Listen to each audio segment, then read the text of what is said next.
Mana Latvija, mana atbildība vai patiesi. Ik katru gadu Latvija samazinās pa 10 000 iedzīvotājiem. Un ko tu esi darījis, lai tā nebūtu? Vai nu esi politiķis, un tas viss? Latvija katru gadu grimst miljardu parādos. Ikdienu maksājot ap 1 000 000 naudas varētu par to. Un ko tu esi darījis, lai tā nebūtu? Vai nu esi politiķis? Latvija tiek izsaimniekot miljardos. Pensiju fondu tiek aizdot projām cilvēkiem. Citām naudas farai faktiski tiek aizdot projām. Uz mūsu pašu naudu citu valstu bankas gadā gūst peļņu ap 1 miljardu. Tā ir nauda, ko mēs varētu samaksāt pensionāriem, cilvēku cienīga alga, pensijas, skolotājiem, cilvēku cienīgas algas. Un ko tu esi darījis? Vai nu esi politiķis? Tu Saeimas neliešus, kas sēž pie cūgas silas. Ko mēs, tu, esam darījuši savai dzimtenē? Vai tie nav falši vārdi? Mana Latvija, mana atbildība.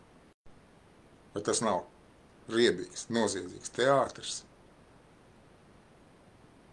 Valsts svētkos pieliksim sarkanu baltu, sarkanu karodziņu pie krūtīm un jutīsimies atpirkuši sirdsapziņu, ka mēs esam izdarījuši savas dzimtās zemes labā. Mēs taču esam visi izdarījuši, vainoši politiķus, deputātus, ministrus, paši sevi. Ka mēs apātiski uz to noskatāmies. Mēs faktiski apātiski noskatāmies, kā izvaro mūsu māti. Vai tas nav noziegums? Skatīties, kā tavu dzimteni izvaro. Bet tam jautājums ne tikai nav par dzimtenes izvarošanu. Faktiski tavas pasivitātes dēļ. Tev ir 2 zemākā vidējā Eiropā labklājība. Tas ir tavs kabata, kas sit pa tavu kabatu, un tu apātiski pasīvi noskaties. Es saprotu, ka ir pietiekami arī to veidu, kā manipulē pūli ar sabiedrību, kā tiek izmantot žurnālisti, kā tiek izmantot drošības dienesti. Tas arī jautājums pašiem žurnālistiem, drošības dienestiem. Jūs paši tiešām neredzat šo problēma, ka Latvija faktiski izzūd. Ik gadu pa 10 000 samazinās iedzīvotāji, grimstam miljardu parādos, tiekam izsaimniekot. Faktiski mēs tiekam krāpti ar kaut kādu demokrātiju, kurā absolūti nav tautas suverēnā vara. Mūsu deputāti, tautas priekšstāv, kas skaļi skan, ir tāda sīks skrūvīts visā teātra mehānismā, un mēs klusējam. Tas nav tikai tāpēc, ka mēs klusējam.